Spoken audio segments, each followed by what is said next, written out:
If a fire breaks out, you may be tempted to grab the nearest portable fire extinguisher to try and put it out. But before you do, make sure you know the following. Are you certain the fire is not too large to be put out with a portable fire extinguisher? Is the extinguisher you have the right type for that fire, or the right size? And what is the proper sequence of steps to take when using a portable fire extinguisher? Unless you know the answer to all of these questions, you should not attempt to extinguish a fire. Otherwise, your actions could result in extensive property damage as well as personal injury or even death. The Occupational Safety and Health Administration, or OSHA, regulates portable fire extinguisher use in the workplace.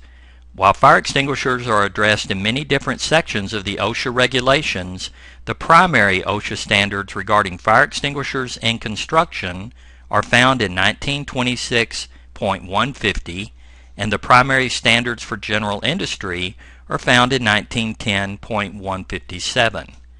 When portable fire extinguishers are provided for employee use in the workplace, OSHA requires employers to provide their employees with an educational program covering the principles of fire extinguisher use.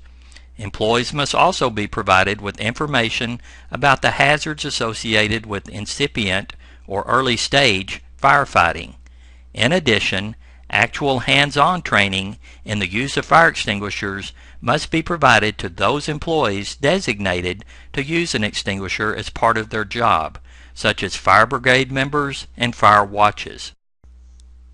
This tutorial covers considerations for selecting the proper fire extinguisher for the type of fire you are facing. It also explains the acronym PASS, which can help you remember the 4 sequential steps to operate a portable extinguisher. And we also discuss some do's and don'ts to remember any time you use a portable fire extinguisher.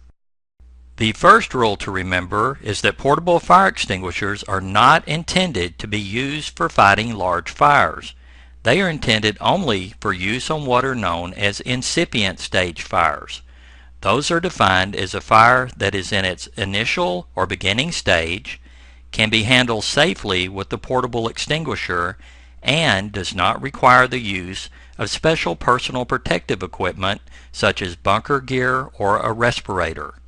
When faced with a large fire, immediately evacuate the area and alert others.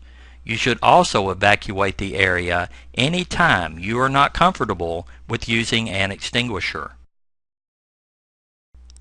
There are many different types of portable fire extinguishers, and using the wrong kind on a fire means you may not be able to extinguish it safely and effectively. For example, most everyone knows that oil and water don't mix, and that is the reason you would not want to use an extinguisher that sprays water on burning liquids. That can actually make the flame spread. Some fire extinguishers are intended for use on a single type or class of fire material, while others are designed for use on a combination of 2 or more classes of fires. Just check the label on your extinguishers to know which type or types of fire they are intended to extinguish. Class A rated fire extinguishers will be marked with symbols similar to those pictured here.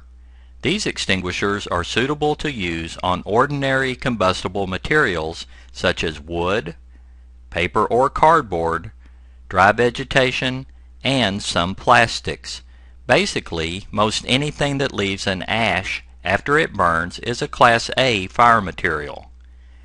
Class A fire extinguishers often contain water that is sprayed on the fire.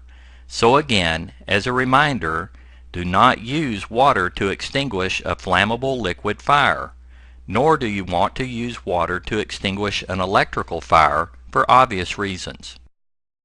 Class B rated fire extinguishers will be marked with symbols similar to those pictured here. These extinguishers are suitable for use on fires involving flammable liquids such as gasoline and diesel, solvents, and oil or grease.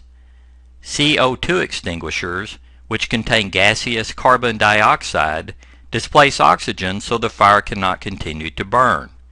These extinguishers are often used on Class B fire materials. While they are effective, the CO2 can displace the oxygen inside of a small enclosed space. So only use these extinguishers where there is plenty of natural ventilation. Also, the horn-shaped nozzle where the gas is discharged can become extremely cold. Cold enough to cause frostbite, in fact. So use caution when handling one of these type extinguishers. A Class C rating, signified by symbols like those pictured here, mean the fire extinguisher can be used on a fire near or involving energized electrical equipment. This designation is typically seen on combination type fire extinguishers that are suitable for use on other types of fire too. Class D rated fire extinguishers will be marked with symbols similar to those pictured here. These extinguishers are intended to be used on fires involving combustible metals that actually burn, such as magnesium, sodium, or potassium. Class K fire extinguishers, which are the newest type on the market, are marked with symbols similar to those pictured here. These specialty extinguishers are designed for use on kitchen fires, specifically those involving deep fryers which contain animal-based oils or fat, as well as vegetable oils. Some fire extinguishers are rated for use on only one class of fire material, such as A, or B, or D. However, most extinguishers are designed for use on two or more classes of fire material. For example, this foam extinguisher is rated for use on fires involving Class A and B fire materials, while this CO2 extinguisher is suitable for use on Class B and C fires.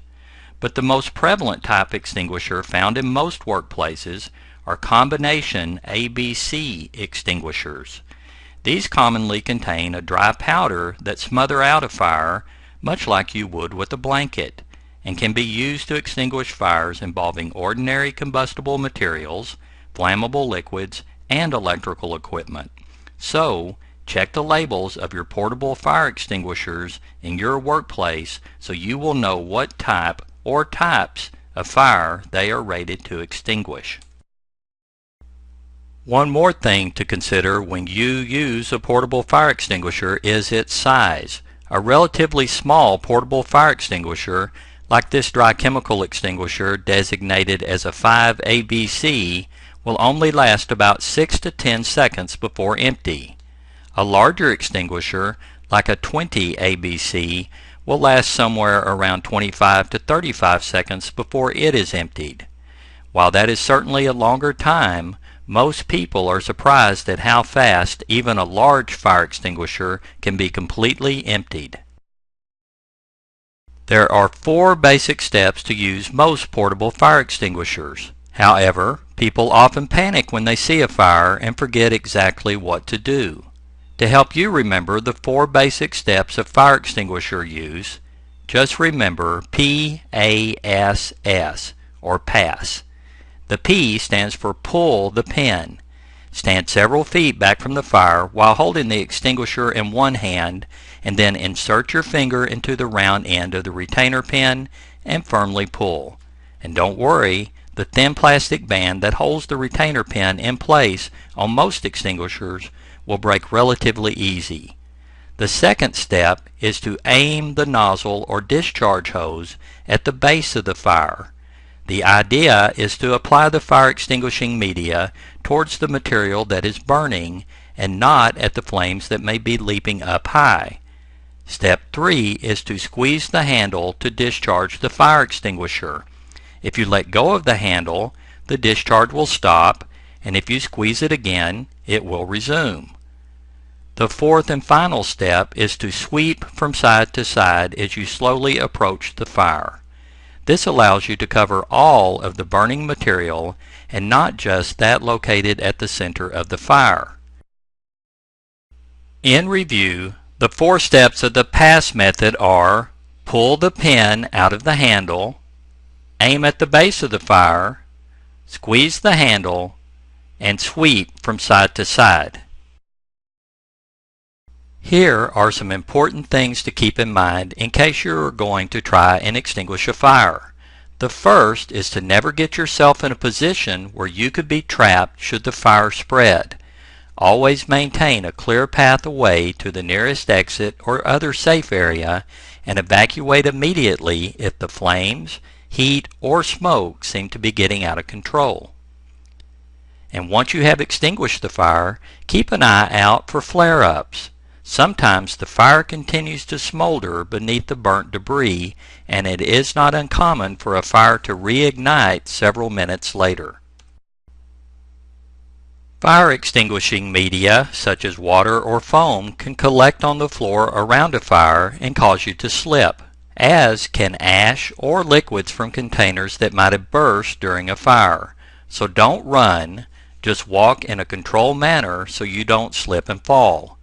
Also keep an eye out for any boxes, pallets, or other materials that are placed on shelves or stacked near the fire area, as they could become unstable from fire damage and fall over on you.